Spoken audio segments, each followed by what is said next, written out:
113.000 millones de dólares.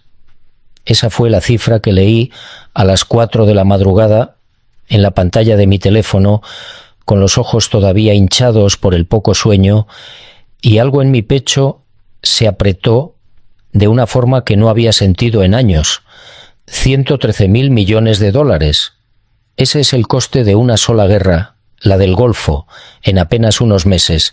Y no era eso lo que me quitaba el aliento. Era la fecha, era el año, era darme cuenta de que yo, JJ Benítez, que he pasado media vida diciendo que hay que mirar los hechos con frialdad, que no hay que dejarse arrastrar por el miedo ni por las profecías fáciles, estaba temblando delante de una pantalla, porque lo que estaba viendo no era una noticia aislada, era un patrón, y ese patrón tiene un nombre antiguo, un nombre que llevo años evitando pronunciar en voz alta. Déjame contarte cómo llegué hasta aquí. Pero para entenderlo necesito llevarte a un momento muy concreto, a un instante que lo cambió todo. El estrecho no estaba cerrado, pero nadie iba a pasar. Eso fue lo que dijo la voz en la grabación, y yo estaba de pie en medio de mi estudio, con las luces apagadas, escuchándola por tercera vez seguida. Era la madrugada del 8 de julio de 2026. Acababa de colapsar el fuego entre Estados Unidos e Irán, ese acuerdo frágil que se había firmado apenas semanas antes en Versalles, con toda la pompa y toda la solemnidad de la que son capaces los hombres cuando quieren convencerse a sí mismos de que han evitado lo inevitable. Y ahora se derrumbaba, otra vez los bombardeos, otra vez los nombres de las ciudades iraníes, en los titulares Bandar Abbas, Bushehr, Chabahar, lugares que la mayoría de la gente no sabría situar en un mapa, pero que esa noche ardían. 8 soldados muertos en un solo ataque, según la agencia Mer. 2 pescadores, siempre los pescadores, los que no eligieron nada de esto. Yo tenía el teléfono en una mano y en la otra un vaso de agua que no llegué a beber. Y me quedé ahí quieto, escuchando esa voz calmada, casi administrativa, que anunciaba que el estrecho de Hormuz quedaba bajo control iraní, que ningún barco pasaría sin permiso, sin ruta aprobada, sin pagar. Y pensé, literalmente pensé, esto ya lo he leído antes. No en un periódico, en otro lugar, en un texto mucho más antiguo, pero me estoy adelantando. Y si me adelanto, no vas a entender por qué un hombre como yo, que ha investigado ovnis, apariciones, manuscritos perdidos, que ha visto de todo y ha aprendido a desconfiar de casi todo, terminó esa madrugada con el corazón golpeándole el pecho. Para entenderlo tengo que llevarte atrás. No mucho, solo unos meses. Al principio de este año maldito, cuando todo empezó a desmoronarse de una forma que al principio ni siquiera yo quise ver. Porque esa es la verdad que me cuesta admitir. Yo no quería ver esto.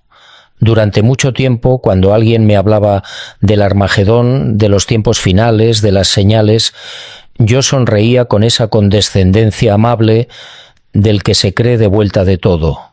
Les decía que cada generación ha creído vivir el fin del mundo, que los primeros cristianos lo esperaban en su propia vida, que en el año 1000 la gente se echó a las calles aterrorizada, que en cada peste, en cada guerra, en cada cometa, alguien ha levantado el dedo y ha dicho, es ahora. Y siempre, siempre se equivocaron.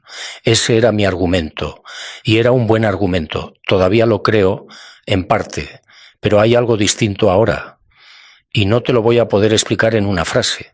Necesito que me acompañes por todo el camino que yo recorrí, porque solo al final, solo cuando hayas visto lo que yo vi, en el orden en que yo lo vi, entenderás por qué esta vez no pude sonreír. Volvamos al principio. Al 28 de febrero de 2026. Recuerdo perfectamente dónde estaba cuando saltó la noticia. Era una mañana tranquila, de esas en las que uno cree que el día será igual a todos los demás. Y entonces, en cuestión de horas, casi 900 ataques cayeron sobre Irán en 12 horas. 900.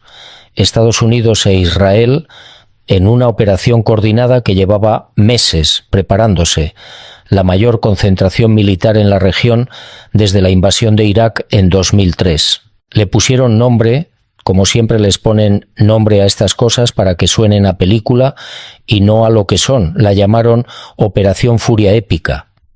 Y en esa primera oleada murió el hombre que había gobernado Irán, con puño de hierro durante décadas, el líder supremo, Ali Jamenei. Yo leí eso y me quedé frío, no por simpatía hacia Jamenei, que conste, sino porque entendí en ese instante que se había cruzado una línea que no tiene retorno. Cuando matas a la cabeza de un Estado teocrático de 90 millones de personas, no estás terminando una guerra, la estás empezando. Y había algo más, un detalle que casi nadie mencionó en los grandes titulares, pero que a mí se me clavó como una astilla. En esa misma oleada de ataques, un misil golpeó una escuela de niñas, 170 personas muertas allí, niñas, y yo pensé en esas niñas durante días, porque los números grandes nos anestesian, ¿verdad? 900 ataques, 90 millones de habitantes, 113.000 millones de dólares, pero una escuela de niñas, eso sí lo puede sostener la mente, eso sí duele. Lo que vino después fue un efecto dominó que ningún analista, por brillante que fuera, pudo detener. Hezbollah entró en guerra 2 días más tarde. Volvió a arder el Líbano, más de 4.000 muertos, 1 millón de desplazados. Los Emiratos, Arabia Saudí, Kuwait, todos arrastrados al torbellino. Irán respondió con misiles y drones contra bases americanas, contra embajadas, contra la infraestructura petrolera de medio mundo.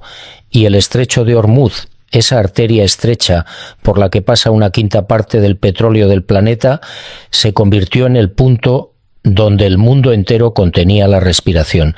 Y aquí es donde tengo que confesarte algo. Cuando empezó todo esto, en febrero, yo lo miré como analista, con distancia, tomé notas, comparé mapas. Me dije, es geopolítica, es la eterna partida de ajedrez entre imperios por el petróleo y el poder. Nada nuevo bajo el sol, y me sentí, lo admito, casi cómodo en esa lectura fría. Porque la lectura fría no te obliga a nada, no te quita el sueño, te permite seguir tomando café mientras el mundo arde en una pantalla.